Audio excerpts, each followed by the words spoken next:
बिस्मिल्लाहिर्रहमानिर्रहीम। আসসালামু আলাইকুম, welcome to my channel happy cooking shorts. আজকে তৈরি করে দেখাবো উইন্টারের সবচেয়ে ফেভারিট ডিশ হাঁস ভুনার রেসিপিটা। হাঁস ভুনা তো কম বেশি সবার বাসায় সবাই করে থাকেন, বিশেষ করে শীতকালের দিনে। তো আজকে আমি আমার ওয়েটা আপনাদের সাথে শেয়ার করছি, আমি যেভাবে রান্না করি সেটাই দেখাবো। তো সবার আগে আমি এখানে দুইটা হাঁস পরিষ্কার করে নিয়েছি, লোমগুলি ভালো মতো বেছে নিয়েছি। এখানে আমি হাঁসটাকে কেটে পরিষ্কার করে ধুয়ে নিয়েছি।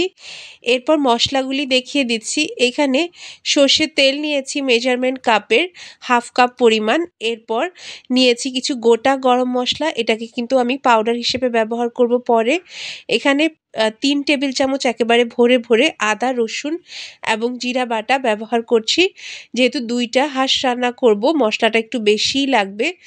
এখানে পেঁয়াজ কুচি নিয়েছি হাফ কাপ পরিমাণ, 2 টেবিল চামচ পরিমাণ পেঁয়াজ বাটাও নিয়েছি। আপনারা চাইলে বাটাটা স্কিপ করে 1 কাপ পেঁয়াজ কুচিও দিতে পারেন। এখানে স্বাদ মতো লবণ, 3 টেবিল চামচ হলুদ, 3 টেবিল চামচ মরিচের গুঁড়া এবং 2 টেবিল চামচ ধনে গুঁড়া নিয়েছি।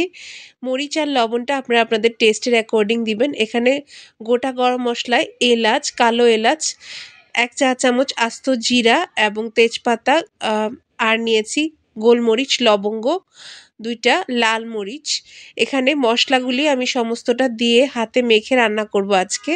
আপনারা চাইলে কিন্তু কষিয়েও রান্না করতে পারেন, কিন্তু আমার কাছে মনে হয় হাতে মেখে রান্না করলে টেস্টটা আরও বেশি আসে।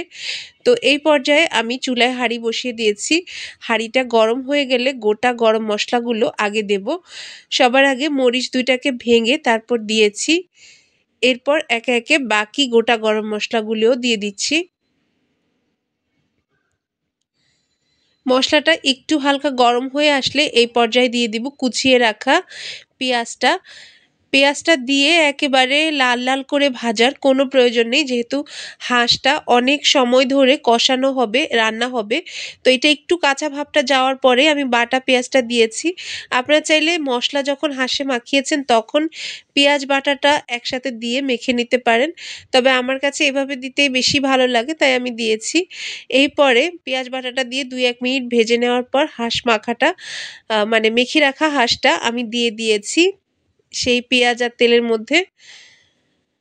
হাঁসটা দিয়ে খুব ভালো মতো উল্টে পাল্টে নেড়ে দিচ্ছি। এই পর্যায়ে কিন্তু চুলার হিট মিডিয়ামেই থাকবে, অতিরিক্ত বাড়ানো যাবে না। এরপর ঢাকনা দিয়ে 10 মিনিটের জন্য এভাবেই রেখে দিয়েছি মিডিয়াম হিটে। 10 মিনিট পর ঢাকনাটা তুলে আমি ভালো মতো নেড়ে নিচ্ছি। দেখেন 10 মিনিট পর আমার হাঁসের চেহারাটা এরকম হয়েছে, পানিটা কিন্তু বের হয়ে আসছে হাঁসের থেকে। এই পানিতেই পুরো হাঁসটা সেদ্ধ পর্যন্ত হবে, মানে আমি এক্সট্রা পানি ব্যবহার করব না সহজে। এটাকে আবারও ঢাকনা দিয়ে প্রায় 15 মিনিটের জন্য চুলাটাকে একেবারে মৃদু আঁচে দিয়ে দিয়েছিলাম। এখন কিন্তু হাঁসের যে পানি বের হয়েছিল পানিটা কমে এসেছে। আমি এটাকে আরও কষাবো, এখনই পানি আমি ব্যবহার করব না, এটাতে এক্সট্রা একটু পানি দেওয়া লাগবে, কারণ হাঁস সেদ্ধ হতে একটু সময় লাগে। আমি এটাকে নাড়াচাড়া দিয়ে আবারও ঢাকনা দিয়ে 10 মিনিটের জন্য রেখেছি লো হিটে। এই পর্যায়ে আমাদের হাঁসের যে নিজের পানি বের হয়েছে সেটা কিন্তু শুকিয়ে গেছে, তেলটা উপরে উঠে এসেছে, হাঁসের চেহারাটাও কিন্তু চেঞ্জ হয়ে গেছে, দেখতেই পাচ্ছেন। এখন আমি একটু পানি দেব, কারণ এটা এখনো সেদ্ধ হয়নি কিন্তু কষানো হয়ে গেছে।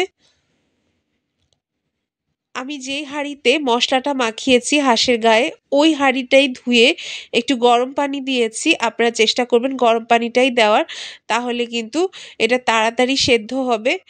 তো এটাকে পানিটা দিয়ে আমি নাড়াচাড়া দিয়ে, এখনও কিন্তু লো হিটেই আছে।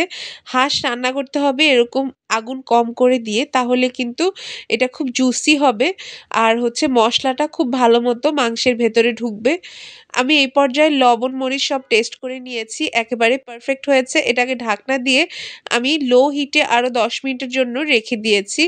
10 মিনিট পর দেখেন এটা কিন্তু খুব ভালো মতো বলক চলে এসেছে, এটা প্রায় হয়ে এসেছে। এখন কিন্তু আমি এখানে আরও কিছু জিনিস অ্যাড করব, তার আগে একটু নেড়ে দিচ্ছি। আমরা যে গোটা গরম মশলাটা রেখেছিলাম কাপের মধ্যে, ওই গোটা গরম মশলাটা আমি গুঁড়ি করে নিচ্ছি। ততক্ষণ পর্যন্ত আরও 5 মিনিট ঢাকনা দেওয়া থাকুক। 5 মিনিট পর হাঁসটা কিন্তু এবার একেবারেই হয়ে গেছে, পানিটাও কমে এসেছে। আমি এবার বেটে রাখা যেই মশলাটা রেখেছিলাম গুঁড়ো মশলা সেটা অ্যাড করব। আপনারা কিন্তু ফ্রেশলি এরকম গ্রাইন্ড করে দেবেন গুঁড়া মশলা, দেখবেন রান্নার টেস্টটাই কিন্তু বেড়ে যায়। তো এটা আমি দিয়ে দিয়েছি, পুরোটাই দিয়েছিলাম। প্রথমে একটু রেখে দিয়েছিলাম, পরে কিন্তু পুরোটাই দিয়েছি। আমার হাঁসটা কিন্তু রান্না হয়ে গেছে। গুঁড়া মশলাটা দিয়ে আমি ঢাকনা দিয়ে চুলা বন্ধ করে 2 মিনিটের জন্য এভাবেই রেখে দিয়েছিলাম গরম চুলার উপরে। এরপর নামিয়ে নিয়েছি চুলা থেকে। এই পর্যায়ে আমি ডিশ আউট করে নিচ্ছি। দেখেন কালারটা কতটা সুন্দর হয়েছে। এই পর্যায়ে আমি বাটিতে তুলে নিচ্ছি। আজকে আমার এই ভিডিওটা যদি আপনাদের ভালো লাগে অথবা আমার আগের ভিডিও আপনারা যদি কেউ দেখেন তাহলে অবশ্যই আমার চ্যানেলটাকে লাইক, শেয়ার এবং সাবস্ক্রাইব করে পাশে থাকবেন। পাশে থাকা বেল আইকনটি ক্লিক করে দেবেন যেন আমি নতুন কোনো ভিডিও আপলোড করলে আপনাদের কাছে নোটিফিকেশন চলে যায়। আমার এই ভিডিওটা তাদের জন্য যারা একেবারেই রান্নাবান্নায় নতুন। এই ভিডিওটা দেখে যদি আপনারা উপকৃত হন, এটাই আমার ভিডিও বানানোর সার্থকতা। আল্লাহ হাফেজ, টাটা। সবাই ভালো